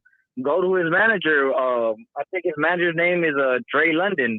Go to his Instagram. Let him know how you feel. These are the people that are in his team. Don't just go after Tiger. Go after the whole fucking. Go all the way up the ladder to Columbia Records. Obviously, they're the ones that are letting this. Huh? I got it written down, so I definitely will. Trust me, I will, Rob. Man. Hey, so Well, I got you on the line. Hold on. Some guy left a super chat. Thank you, Lazaro Marine. He said this is just a West Coast thing. None of that flies in the ATL. Get out of the third world, Mexifornia. The worst part of the video is the diss for Mexicans. There's people like that who say this is only a California thing, and I love how people say we don't got those problems. Man, you all got those problems in every state. Don't give me this shit that you guys are all holding hands and singing "Kumbaya" that all the blacks. I mean, no, we all got those problems. Unless where you live in the ATL, you guys have no drug problem, you guys got no gang problem, you guys got no poverty problem, you guys got no jail problem, and I don't think the ATL is rocking like that. I do appreciate the super check on that. All right, Big Rob. So thank you for the call, Rob. The train's about to hit him. All right, what's up, Hypnotic? Talk to us real quick because we're about to tap out of here. We usually go about an hour. I mean, at the end of the day, bro, it doesn't matter what Tiger's race is, bro. Everybody keeps bringing up, is he Asian? Is he black? It don't matter, bro. At the end of the day, whoever does anything like that, whoever's disrespecting one culture like that, the focus shouldn't be what their race is. The focus should be on the race that's being freaking the victim. You know what I mean? Us in this situation, the raza, we're the ones like, yo, that's disrespectful to us. So, I mean, because I've seen a lot of people bring up, well, isn't he half Asian? Isn't he this? Isn't he that? Right. It's not at the end of the day, disrespect is disrespect. Yes, and sir. We shouldn't take it from anybody, bro, including our own people. Because at the end of the day, we disrespect ourselves too, and then we have our own divisions that we need to deal with and stuff. So all this black and brown unity talk is beautiful, but at the end of the day, we need to learn how to coexist first, because we got problems within our own cultures that we need to deal with and stuff. And then in a realistic world, bro, like you said, unity is beautiful. I fuck with my black people. I just got booked by a black owner in San Diego. They paid me. They broke bread. They had me in VIP. They took care of me more than any Mexican promoter has, dog. That's crazy, bro, to me. You know what I'm saying? But love is love. It all comes down to the individual, bro. You know what I'm saying? Because when I did my songs back in the day addressing Blueface, and you know, there was black people that showed me love and told me, hey, man, props to you for speaking up and defending your people. and they were black, and they were like, you know what, you got to defend your people no matter who it is. Absolutely. And at the time, bro, it was BLM and all this stuff was going on, and you really couldn't touch the black topic. You know what I mean? They had a lot of let's say they had a lot of support in the mainstream. You know what I'm saying? And that's the thing that we lack is I know blacks deal with racial tension all the time. You're walking down the street, you're a target automatically for the cops because you're black. I get all that, bro. But they do have something that we don't have. Even the Asians, it will stop the Asian hate. It was BLM. There's a lot of support. Give me a second, Hypnotic. Hey, senor, can you hear me? We're live right now. I'm gonna put you on for about 2 minutes. Okay. So what's good, my man? Who is this, by the way? This is Glasses Malone. Mr. Glasses Malone. What's the deal, brother? Oh snap! Glasses Malone. Man, what's happening? We on live having a discussion with we got Jake, a black man over here, the homie Hypnotic, a brown man, and we're talking about the education part of what we got to talk to as far as us coming together, and we just want to hear a little spill from you for a few minutes or 30 seconds, whatever time you got, and then hopefully we'll get you in the studio here pretty soon. Oh man, it's just one of the most important things. More ways, conflict resolution and issues. The more education and things like of that nature, you could solve problems. You're not reduced down to the most primitive solutions all the time. Sir, yes, sir, and that's what we were talking about, you and I. That it's a lack of education. I loved how you said that it was a bunch of laziness on both of our parts. That we don't want to educate ourselves on certain things, and we'd rather just fight one another. Yeah, well, it's all primitive solutions. You know what I mean? It's all primitive. Caveman, like we don't have the opportunity to further. But again, that's all part of the problem, and that's why we got to deal with it. That's right, my man. Hey, so I'm gonna check you out in studio here. I think Monday the 25th. Monday the 25th, it is. Monday the 25th, man. We'll see you live 8:30. I'll shoot you the address right now. Much love, yeah. One love, brother. Thank you.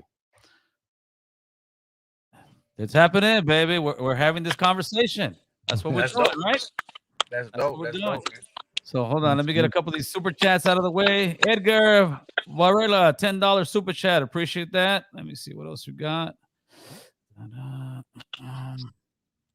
Stay loud, stay proud, and stay strong. Joe Mamas. 99. We got two more in the building, man. Edgar Varela, another $10 super chat. We have been in the music industry ever since Richie Valens and in every war, including the Civil War. Keep up the awesome work. Hey, man, I appreciate that. That's a great comment. Damn. And then this guy, I don't know about this guy. This guy's suspect, man. Terry Hesticles. Nah, Terry's a good guy. Terry Hesticles, 99. Gil, you're setting the bar, carnal, like it should be. Keep it going, G. If I become a member, do I get all the older content as well? Yeah, absolutely. The older content's in there, at least most of it. All right, Terry, I appreciate that, my man. All right, so let's talk about it, man. What you guys want to keep going on?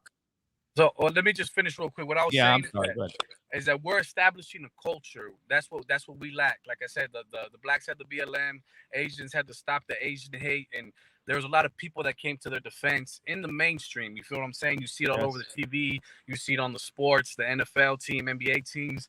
The NBAs, they had on the jerseys, they had they had different things, different sayings. Of course. BLM. I was thinking that would be dope if LeBron had paletero on there, you know what I'm saying, or something like that. Yeah. But the point is, that's what we need. We need to establish a culture. That's what you're doing, American Cholo. And that's what I'm trying to do with my music, is that we're gonna speak up. We're not gonna stay silent no more. And it's not that we're bitching. We just want our respect, bro, because we do so much. We contribute so much to this country, bro. Yes, and sir. we don't have no fucking respect, whether it's in the music industry, whether it's in Hollywood, whether it's in political, every aspect, bro. We just gotta keep showing these people that we're here to stay and that we're here to speak up, bro. So salute to you guys. I'm just glad that I could be a part of this as well. For sure, man. Hey, thanks for tapping in, Hypnotic. Let them know where they can find you and where you're going to be your next show, homeboy. I got a show coming up in Pomona with Bella the Rapper. That's July 30th. I got one in August 27th with Ilza Kill and Downey. I'm all over the place, bro. I'll be in Texas with the MB Riders. Nice. I got Albuquerque. So your homeboy's doing his thing, man. Just look up Hypnotic _G_Rooted. Hypnotic G Rooted. Holla at your homeboy. Hey, Gil, thank you so much, bro. And keep doing your thing, bro. Don't quit on us, bro. Don't quit on us. We need I said 100,000, homeboy. 100,000. I'm leaving. Something tells me we're gonna hit that 100,000, homeboy. Hey, at least I called it out, homie. I'm like Babe Ruth, homie. I said either we're doing this or I'm leaving the ballpark. Carnal. Let them keep hating. We're doing our damn thing. Thank you, brother. Appreciate it. Gracias. All right. Let me see. All right. Let me see if I can make the phone call a little bit easier. Now we got 2 in here. Sure.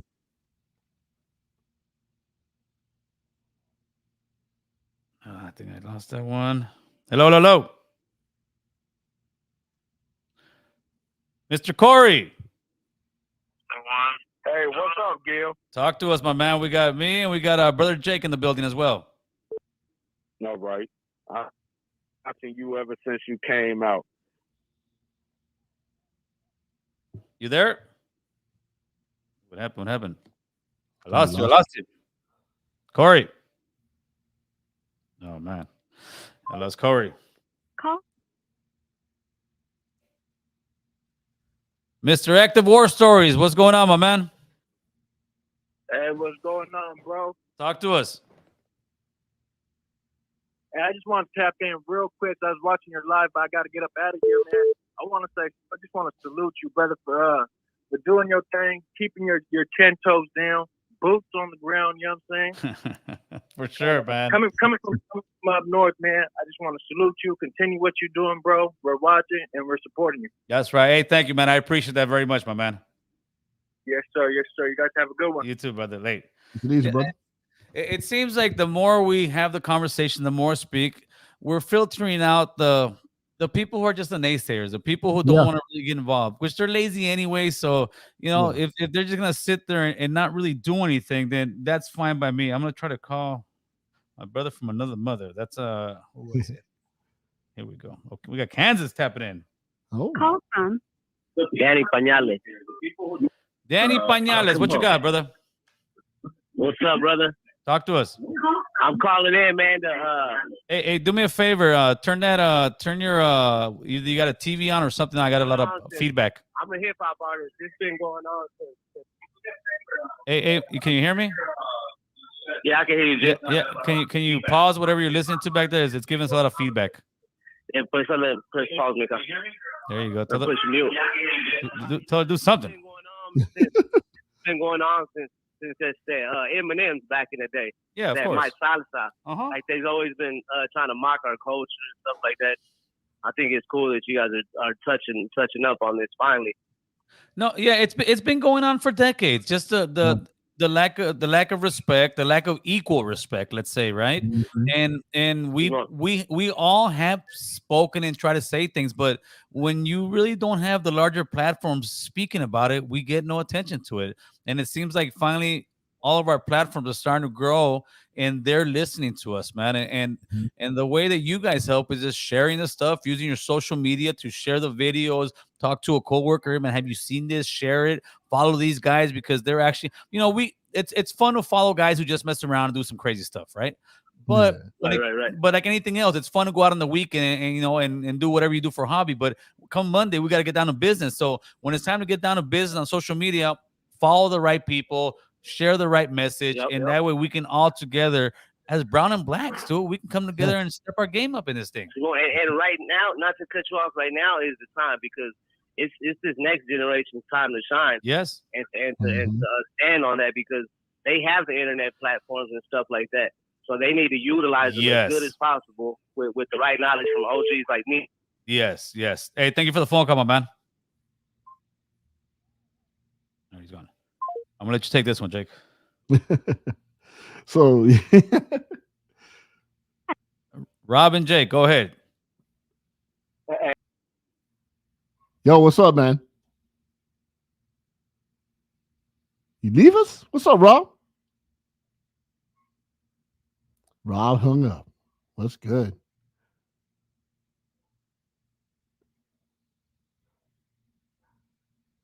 Got people tapping in for Gil here in the American Cholo podcast. My name's Big Brother Jake. Can't you hear him, Jake? Or maybe when I'm gone, you can't hear him. Muted. He was muted. I didn't hear anything. Hey, Rob, talk to us. I can hear him. Can you hear him? I can hear him now. I think when I leave, go ahead. You go ahead. Yeah, like I was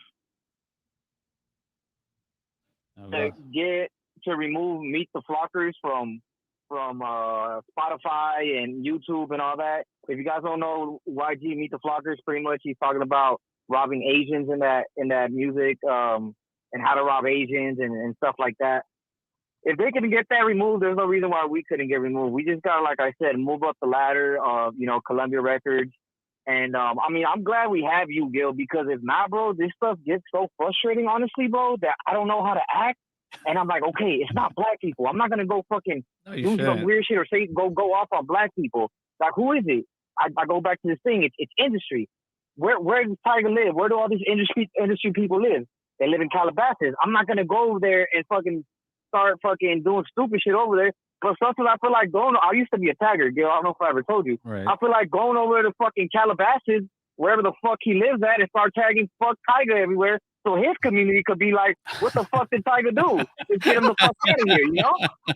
But luckily, Gil, I have my patience. I'm a little bit older, a little bit wiser. We have your platform where we can express ourselves. I don't recommend anybody to do this. But yeah, bro, because it's I mean, graphing used to be just for people to put up their hood. We might as well get political with it. We're gonna have the little homies doing it, but no graffiti's all wrong. right. Hey, Rob, I've been trying to get this guy on for a minute. He's been calling me. I appreciate the phone call, brother. Have a good one. All right, you too. Corey, let me get him in. Call from Mr. Corey. Oh, then you hang up. You're killing me, man. You're killing me. Hey, Jake. So I'm gonna let you go right now. I'm gonna try to trigger these phone calls. Let people know where they can find you for your podcast, my man. I appreciate that, man. It's the Big Brother Jake podcast. We're on the Podcast One network. You can also find us on iTunes, Google Play, Spotify, TuneIn, iHeartRadio, Pandora Radio, Amazon.com. Keyword search the Big Brother Jake podcast. So, Gil, I appreciate you having me on, man, and let me, sure. kick game. Hey, we'll do it again, my man. I appreciate you. Yeah, huh? I'd love to have you on the show. All right, let me know. Call my agent. All right, man. All right, Corey, what's going on, my man? I've been watching you since the beginning, and I stopped watching you. I have an issue. Talk to me. And hopefully we can come up with a solution. Well, let's talk about it. All right. I feel like you have a platform that let a lot of racists come on here, and I feel like some of the things that you laugh and listen to is racist towards my kind. Let's start with the first part, okay? You say about like the comment section, you mean? Not the comment section. You can't really control that. Well, that's what I'm saying. So I'm trying to figure out what you say, because you said the platform. So the only thing that so the platform that I'm talking about is the guy Roger that calls here a lot, and then recently the conversation that you had with two guys talking, and he was on talking for a while, and he keeps saying those people, and they was just saying a lot of underlying racist stuff, and you just laugh. Okay. And one guy even said, "Man, what you mean by those?" And you know Roger. You talk Roger. Okay. Well, that wasn't Roger. First of all, Roger's a troll. Roger calls and does his stuff, right? And Roger will say stupid stuff against Mexicans or whatnot. But I'm not letting Roger say derogatory terms. If not, I hang up on him, right? As far as the other gentleman, we were having a real adult conversation, I think, for the most part. Sometimes it went a little bit astray, but I think for the most part, if I had to grade that conversation, I think that would have got a good B+. Okay, with as many people, and I would have said a F. Okay, wait. Wait. When we're having an adult-like conversation, and somebody says and I hear, "What do you mean those people?" To me, you know what I take at? I say, you're trying to take this conversation into a childish room, because we already know what we're talking about. We're talking about either this or that, and it's almost like people want to get off topic. Oh, he said those people. Yeah, we're talking about the entertainment people. Some people tell me, "Gil, you're saying." I said, I never sat there and say, "Oh, these black people are doing." I'm saying Tiger, but everybody wants to relate Tiger to the African American community. I'm saying Tiger, and what Tiger stands for is for the same stuff that the entertainment industry has been doing, the rap industry has been doing to brown people. And I'm just pushing back And it seems like a lot of times brothers get offended because I'm pushing back when they tell me stuff like, well, you're killing each other, so why don't you talk to us until you get unified? And then I'll say something like, well, that's kind of the same thing that white people say to you guys about Black Lives Matter. When you guys stop killing each other, then come talk to us. I haven't heard a brother say that to you, but I do. With that whole look at my comment section. I agree with you. Look at my comment section. All right, I'm just talking about verbally. I haven't heard one say it to you, but I agree with you on that whole conversation. What dude said on No Jumper and what Tiger did when I watched the video, yes, you should feel offended by it, but a lot of things that happen is almost like what you exactly just said. I feel like a lot of Hispanics, and I got a lot of Hispanic homies, but I have known in the culture that even with you guys with the vendors getting jumped on. Yes. LA is a whole different culture. I don't agree with it. We don't agree with robbing. I'm from the Midwest. We like the East Coast. A lot of us sell drugs, all that. Right. Robbing people, that's not our thing. But a person whooping on a vendor, I'm not gonna lie. Even in my neighborhood, I came up in the neighborhood full of Puerto Ricans, and Mexicans is on the south side of Chicago. Puerto Ricans are on the north side. Paisas, I hope you guys don't take that as offensive, because out here, calling a person a paisa is not offensive. A paisa, a Mexican national. Boom, and we call them paisanos. Yeah, that's not. I don't see nothing wrong with that. Were easy licks. Oh, so it wasn't more of against the Mexican race, because you the truth, it was just more let me push back a little bit on you for that one, right? They were robbing black grandma. One thing about blacks, and it's sad to say, and it is part of some of the culture. Even the New York guy, black folks have robbed black folks. Oh yes, but absolutely. Ones would rather go after an easy target than go after Gil. If I can get paisa that I know that keep cash on them. Okay. And don't have credit cards and debit cards, and they're carrying cash because they don't have bank accounts. So that's the easy lick. I understand that from a criminal's point of view, right? But when you're when you're looking at it as a brown man or woman, and you're hearing about, especially like when we first started coming to LA and started migrating here, right? When I was here, I came in 81. I specifically remember, and where I lived, there wasn't really that many African Americans. But I specifically telling my grandmother is telling me, hey, be careful for those black guys. Straight up, because the word on the street in our community was they're robbing us. We were doing it to our own, but we weren't doing it as much to the extent that the brothers were doing it to us, and that's a fact.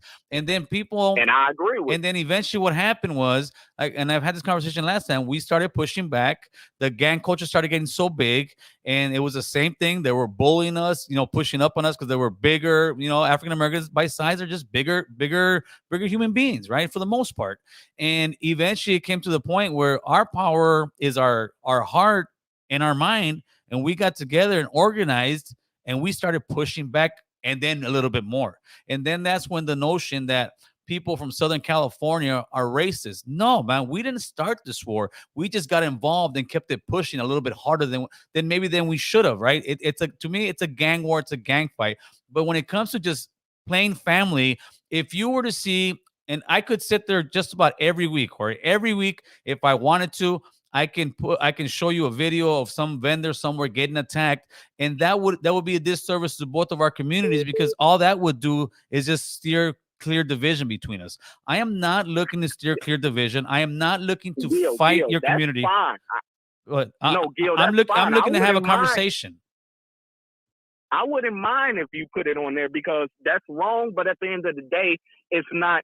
I think we need to, and I hopefully you push that point. We need to get off the overtone of if a black person robs a vendor, and I understand what your mom said, it doesn't mean it's against the whole race. Almost exactly like you said. If Gil has a problem with Tiger, and this is what a lot of black people do, and I see, and I'm not trying to make it defensive, but where a lot of Latinos, Gil, if me and you get into a fight, or I say fuck Gil and fuck American Cholo, I don't have a problem with the I got a problem with Gil, and I said, fuck American oh, Cholos. no. Oh, he talking about all the No, cholos, no, and he but- talking about the but see, fuck Corey, Y-side. here- But a lot of Y-sides do take it as, Wait, you fuck with one, you jumped on a vendor. All right, I'm listening. Wait. This is the great part. We're having the convo, right? You said it from a black man's point of view that we would look at it. When it, to me, it's the complete opposite. When that female that female vendor got her food spit on and got slapped by that African American lady, right? And people were saying, why didn't anybody do anything? Because that was like in South Central. And I said, and this is a fact, the reason those immigrants will not like even push her down on the ground, hold her down, is because they know that if an African American drives by and sees 3 Hispanics on a black lady, there is a good chance those African American people, and don't say, what do you mean those people driving by are going to stop and say, hey, what are you guys doing, or get involved. Whereas we in the Latino community, we'll see somebody start getting beat up and we'll film. We won't get involved. That's a big difference. The African American community will get much more involved than we would. Lucky if you see that. Well, you lucky, because when I looked at it, I said, that's a woman. At the end of the day, we not jumping in there, and hopefully 3 of y'all wouldn't jump in it because it's a woman. If a woman can't fight another woman, that's like me and you. See, but my homies shouldn't be jumping in if it's a woman. Here's where you go with the thing. That was a very large woman. So it's very easy a lot of times for African Americans to say, well, it's a head up. What's the problem? Well, the problem is that some of you guys are 6'4", 300 pounds and big guys. So it's easy for somebody. And that's our older generation. The newer generation now, I feel like Hispanic. The newer generation is like Soulja Boy and Tiger, man. We weigh about 150 pounds and we about 5'10". No, you guys are still filling up the NFL, man. But listen, we are, but the NFL is smaller than what they used to look like in the 90s. These kids nowadays what it comes back down to, Corey, is communication, man. Just like you and I are having here. Right. If you were to come and tell me that, and I was one of these like Charleston White type guys and say, you know what, F you, no, then we're not having a conversation. We are actually having a conversation, and we're sitting in the same room, but we're seeing 2 different things, but at least we're expressing to one another what we're seeing. And you're telling me this, and I'm telling you that, and this is how I'm feeling, this is how you're feeling, and this is the way that we can move forward as a community, man. Straight up. Last question and quick question. Yeah, shoot. Because I've been watching you since the beginning. Okay, shoot. What do you really feel inside? You on air, let your audience know, and hopefully you tell the truth. Yes. What do you really feel inside about African Americans? Because you said you were racist before, and I'm just going off the fat guy that you used to have on him. I like him. He real, but he racist. He'll tell you straight up. He's from I'm real. He's from a different generation, right? And Corey, if you look at one of my videos, and I said, yeah, I was a racist, right? But you got to watch the whole video. And when I said in that video, that's how I got everybody to come in, right? And then it went into the intro. Right. When I said, yeah, I was a racist, and you go into that whole video, and I'll post it on this thing, I said I was a racist against my own kind. There wasn't many African. No, I heard that part. I'm talking about when the fat guy said you was a racist. Oh, Gil be trying to play this nice role. Hey. Okay, listen. You called them coons? You said the N-word? What did you just say, Gil? I remember that. Oh no! I said my end. I said I have a hard time. It's but he called you on it. Hey, Gil, you be trying to play this nice role. We both know. No, Listen, that guy can say whatever he want. The fact stands. This is okay. I'm in my living room on Saturday or Sunday, right, Corey? I'm looking at my granddaughter's hair, and I'm like, I tell my wife, dude, look how beautiful her hair is. You know why? Because her father's an African American man, and she's got these. These little curly hairs all the way down, right? And my wife was having a little hard time first, like combing her hair and all that, but then once it's all said and done, and to me, how am I gonna hate that? That's my own blood. I don't sit there and say, oh, F this. No, man. When I was a young guy, I hated myself. I hated my own people. There was no love in my heart. I was just a gangbanger. And most of the fights that are out here in LA, even between black and brown gangs, is that they're gang fights, right? But as a grown man to sit there and hate somebody because of the color of skin, that's about as fucking ignorant as you can become. Straight up. And I hope California can change their ways. I wish the best for you. I believe that it is some racist overtone because, like I said, I got homies that's Latinos out here that's been to the Fed joint. And they even say, California gang members, they try Southern California because it's totally different. And that's why I tell them it's not a Mexican black thing because in Chicago, we got Mexican and blacks that live right now, and we don't have that issue. And I feel like the prison system started because where we at, when we get locked up, it's Mexicans in my gang, it's white boys in my gang. Ain't no Mexican table, black table, none of that in the Midwest. When you get locked up in the Midwest, y'all Hey, Corey, I got a lot of phone calls coming in, man. I appreciate it. Hope you keep watching, but you'll be back. I appreciate you, brother. There you go. Let's see what we got coming. This El Jefe de Jefe, what's good? Make sure you turn turn the audio down back there, please. All I want to say, hey, look, everybody has a million excuses.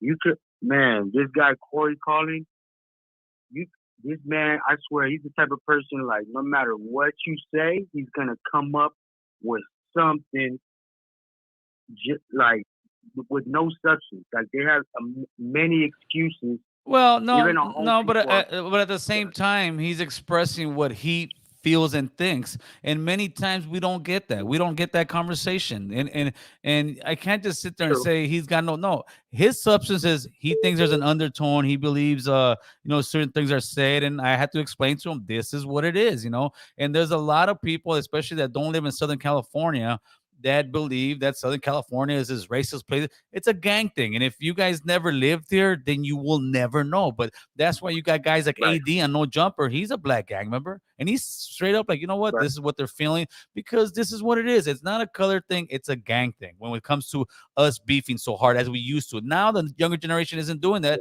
And that's a great thing. Right.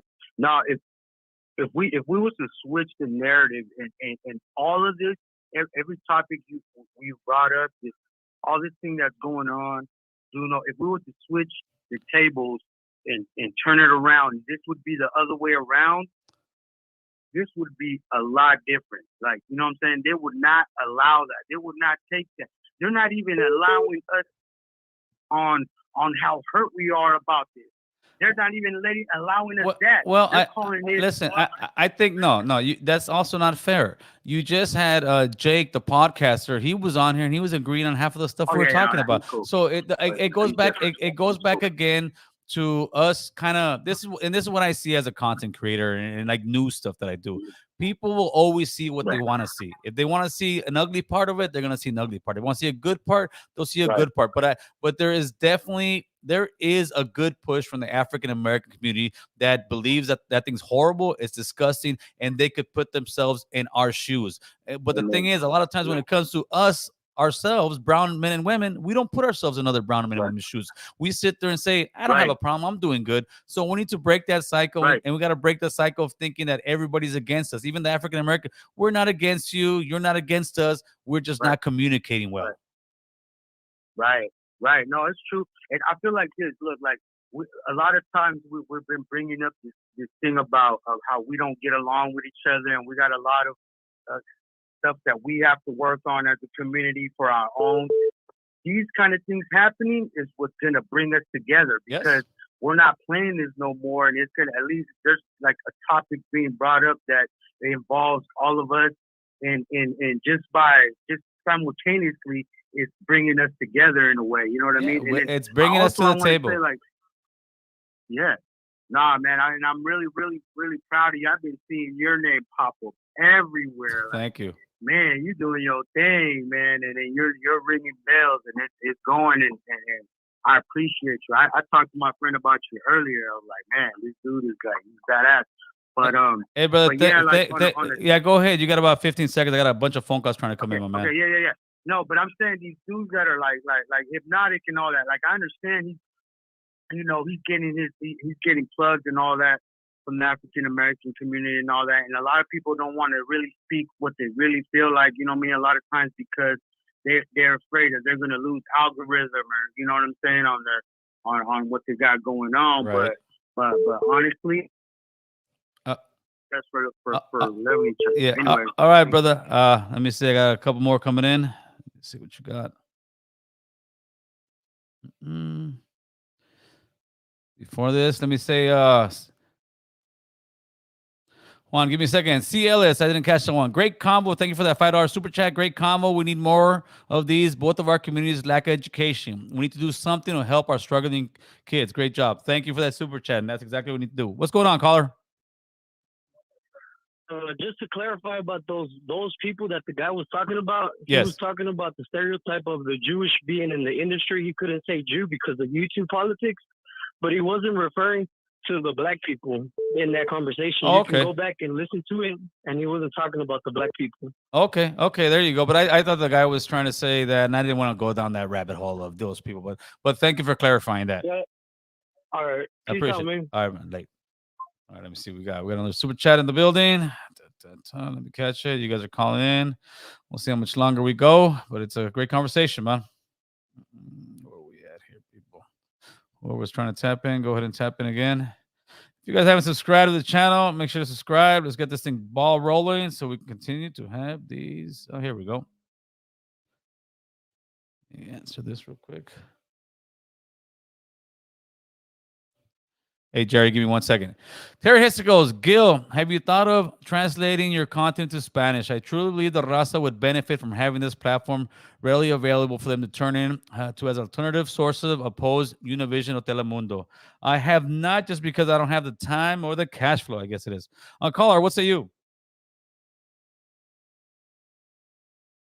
First good. off, I just want to start off by saying, man, thank you so much for being the voice for a lot of these people and for the gente in this community. We need somebody like you, more positive people. No, thank you guys for the support, shout out man. to you. First off, I just want to say, at the end of the day, what it comes down to, black, brown, yellow, whatever it is, we're all human beings. And at the end of the day, we all need to remember that there's going to be problems that arise in this world no matter what. And we have to just do our best as humans to try to resolve the issues Absolutely. that come at hand. Unfortunately, it is what it is. I am from Southern California, and I did grow up in this kind of environment, so I know firsthand what's going on and what you guys are speaking about. Right. But like I said, at the end of the day, we're all humans, and we just need to remember that. For sure, man. And I appreciate the phone call and the support. Thank you, Gil. Keep it up, man. For sure. Thank you. Let me see. Lazaro, why aren't we talking about the First Lady calling Latinos Unidos breakfast tacos? That really matters. Not what a rapper, which is another word for the end, got to say. Because there's always different things to talk about. We could talk about immigration. We could talk about inflation. We could talk about war. We could talk about children in school. We could talk about not having or having too many criminals. There's always something else to talk about, but this is what we're talking about now, so stay on topic, homeboy. I hate when people always, we'll talk about this, we'll talk about that. Why don't you make your platform and you go talk about whatever you want? Let's stay on topic. Hey, that's where the teachers are going crazy. Kids can't stay on topic nowadays.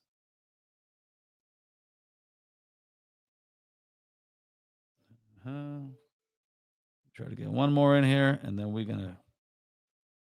Hello. Caller, what's going on? What's up, Gil? Can you hear me all right? I can hear you all right, yes. We're going to throw out real quick, congratulations about the Rolling Stone. Congratulations to you. Congratulations, like you say, to us. Yeah, it's to a you collective guys. effort. Yes, sir. And, I want to give props to that one dude who earlier had said about reaching out to Columbia Records or whoever the CEO was. Right, Rob. It shouldn't stop with an article from the Rolling Stone. No, absolutely not. It stops when we say it will stop where we say it'll stop. Yes, sir. And you know what? I just wanted to say, I don't know if you could think about this, but have you thought of maybe having an email thread just for your members where they can collectively collaborate and give some research ideas, some topics of discussion that we can shoot towards your way, or even like a Zoom? Do you know what Zoom is? Yeah, of course. On the members, that's actually not a bad idea. Maybe we'll just do like a members only live one of these days, and just set it up like 2 weeks in advance. That way people can jump on. Because I'm sure there's a lot of us collectively, that we may have heard something, some current event, something Right. that we can all collectively link up and make something of it, a topic of discussion, and at the end, it could help you because you are one person, and you got a job, you got a family, and why not have some of us members do some legwork for you? For sure. Alone you can go. What's the saying? You want to go fast, go alone. But if you want to go far, go together. That's right. That's a great saying, man.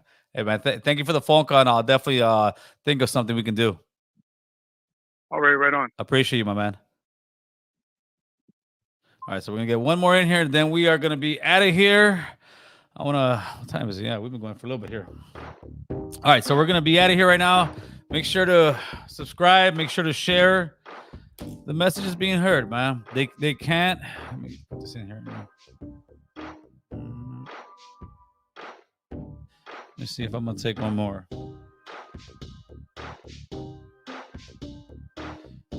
Take it. So the message is being heard. There isn't